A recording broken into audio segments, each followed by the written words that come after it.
Hola a todos, es un placer para nosotros estar aquí en este primer podcast de nuestro Observatorio Cristiano por la Transparencia, la Integridad y la Justicia. Estamos aquí con Miguel Toscano. Miguel, preséntate. Soy Miguel Toscano, un pastor luterano dedicado a especializarse y a mantener la reflexión sobre los valores, la ética, fundamentada en lo que significa la transparencia y la justicia, en el concierto de lo que significa el debate tanto de la iglesia como de la ciudadanía. Yeah. Mi nombre es Nelson Parra, también soy pastor, pero en este caso soy pastor pentecostal. Así que es hasta histórico ya el hecho de que se esté uniendo un pastor luterano y un pastor pentecostal. Pero ¿qué nos une a nosotros hoy con este título tan hermoso de Observatorio Cristiano por la Transparencia, la Integridad y la Justicia?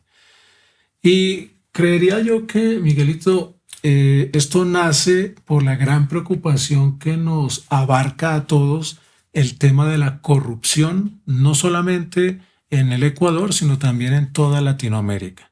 La crisis de la corrupción que tanto daño le ha hecho a la sociedad.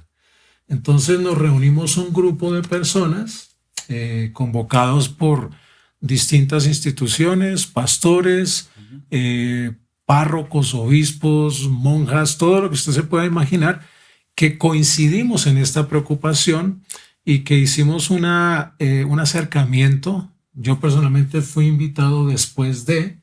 ¿En qué momento entraste tú? En la fundación, en el momento en En que el momento de nos llamaron a conversar sobre bueno, este tema que, como lo planteas, es la corrupción. el tema de la corrupción. Empecemos por definir nuestro título, observatorio. ¿A qué nos referimos con esto de ser un observatorio? A ver, una de las cosas fundamentales es que la palabra observatorio nos llama a plantearnos que es un esfuerzo ciudadano por ver, observar, analizar lo que pasa a nuestro alrededor.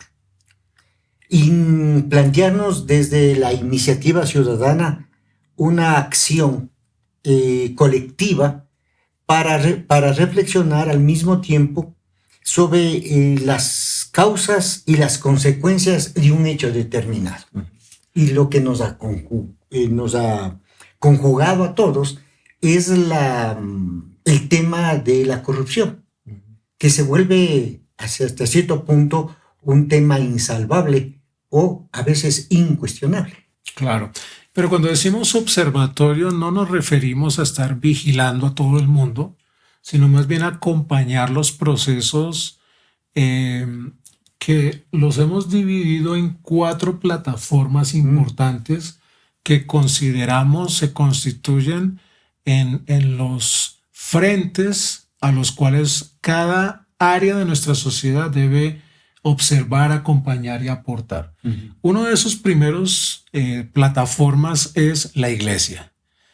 Observar a la iglesia, pero también que la iglesia observe y ayude a observar todos estos procesos en relación a la corrupción, ¿no? Igual la predicación del evangelio tiene que ver con el denunciar los hechos de corrupción. Así que esa sería nuestra primera plataforma. Es la primera plataforma y como bien se lo señala, es también conmovernos, ¿no es cierto? No desde un acto de vigilar y castigar, como dice algún escritor famoso, sino la cuestión básicamente de reflexionar a través de la palabra lo que el Señor Jesucristo y las promesas de la palabra nos plantean desde el accionar de la iglesia. Tomemos en cuenta de manera clara de que en todos los países, de todas las denominaciones y de todos los credos, casi siempre, o en la mayoría, encontramos que las encuestas dicen que las reservas éticas y morales, donde encuentran la paz, la tranquilidad, porque quieren escuchar una visión diferente del mundanal ruido, es la iglesia. Claro. Es el credo, la confesión. Claro. Por lo tanto,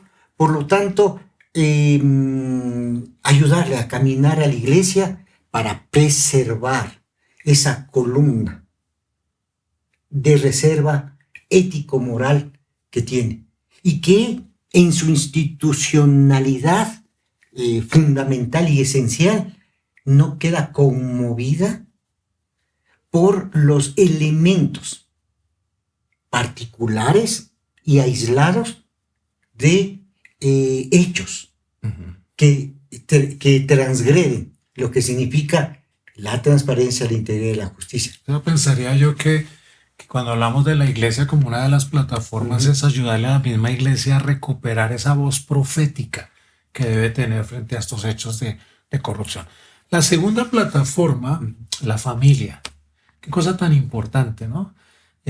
Cómo la corrupción ha permeado el concepto de familia, ha dañado el concepto de familia. Y esta es otra de las plataformas que el Observatorio Cristiano está creando para hablar de estos temas, para hablar de cómo la familia ha sido corrompida en la sociedad, pero también cómo podemos ayudar a contrarrestar estos procesos de corrupción al interior de la familia, que es uno de los temas también más fuertes de nuestra sociedad, ¿no te parece? Ese es uno de los elementos, lo cual vamos a plantear que es la columna central de toda sociedad. Exacto.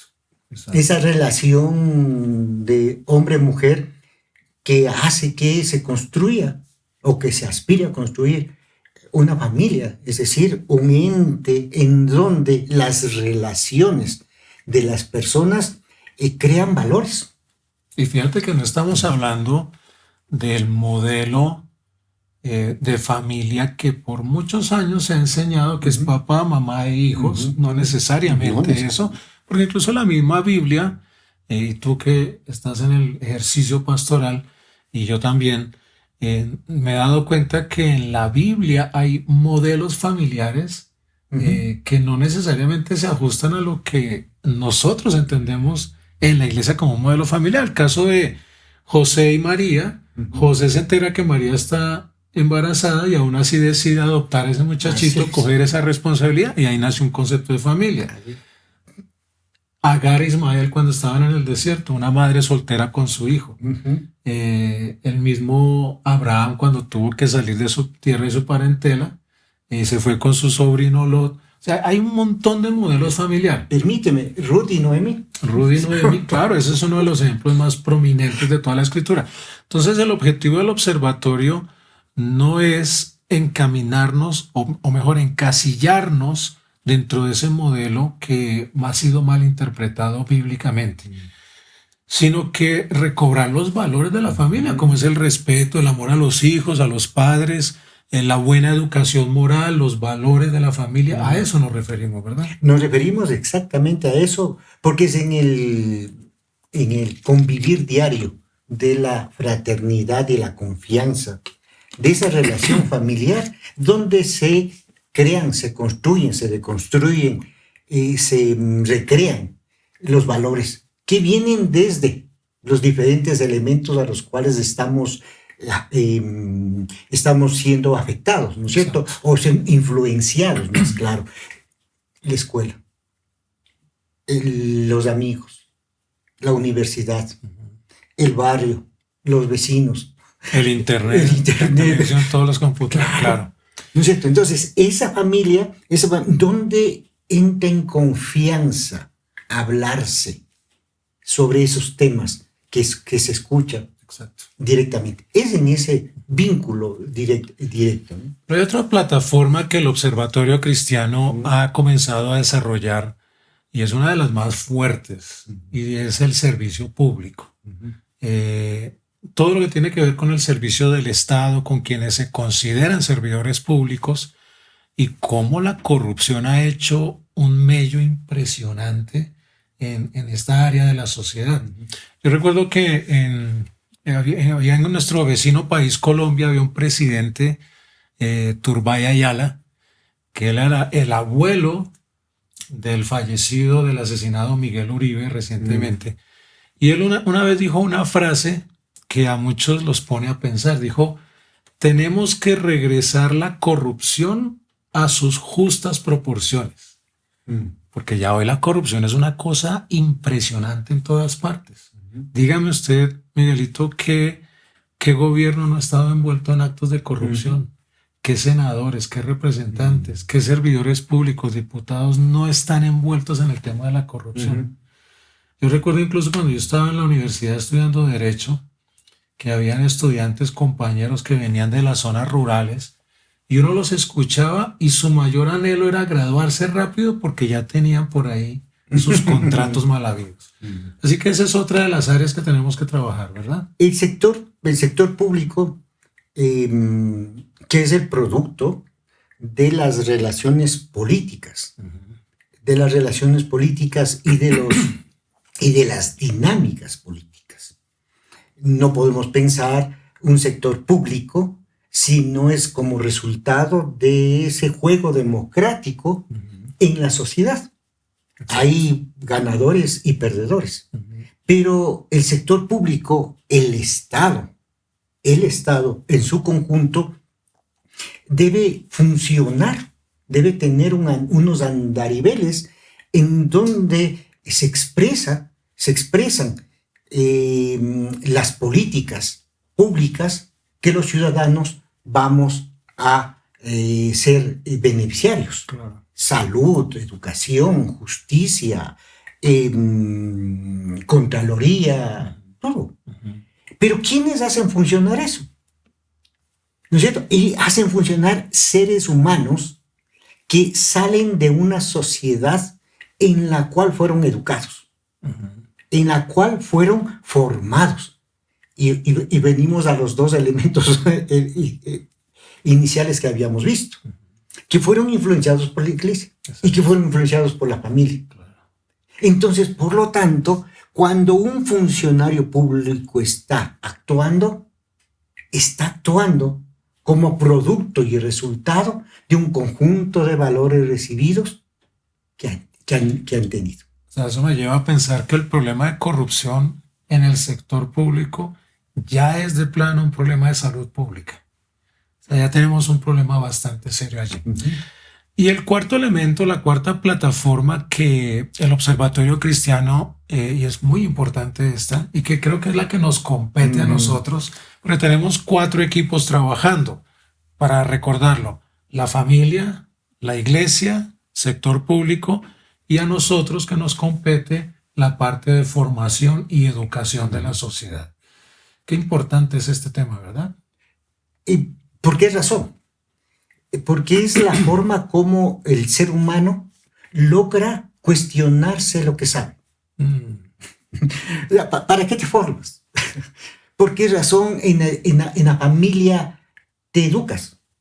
Porque, ¿qué estás educando? Estás aprendiendo, inclusive con H intermedia. Aprendiendo. Estás agarrando, incorporando nuevas formas de concebir el mundo. Y ojo con lo que me estás diciendo, porque creo que es muy importante enfatizar esto. La educación no empieza en la iglesia, no empieza en la escuela, empieza en la familia. En la familia. Entonces, es en donde se aprenden las cosas. Y por lo tanto, la formación es eso. Un acto voluntario, ¿no es cierto? Intencional, en el cual yo necesito incorporar nuevos saberes, nuevos haceres, nuevos conoceres, nuevos vivires, de tal manera que a mí me hace saber que yo doy saltos cualitativos, y que no soy una persona en estado estático, sino que estoy en una dinámica social. Movimiento constante. Entonces, que voy aprendiendo, incorporando nuevos saberes. El ser humano en sí y por sí no es un ser estático.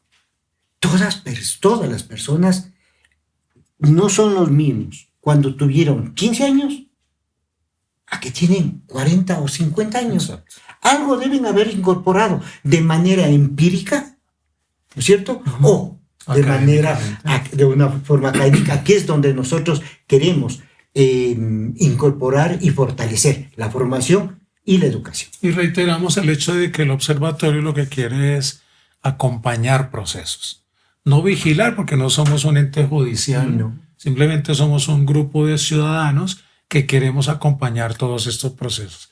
Y sospecho, y creo que es una sospecha verídica, que la función del observatorio es tratar de, desde la plataforma de la educación y formación, reeducar al adulto, o sea, reformar al adulto, reformar la mentalidad que ha sido permeada por la corrupción, pero también ingresar a educar bien al niño, desde la familia, a concientizar a la gente, a tener también una voz profética desde la educación. No solo desde la iglesia, no solo desde la familia, no solo desde el sector público, pero también desde las universidades, seminarios, escuelas, colegios.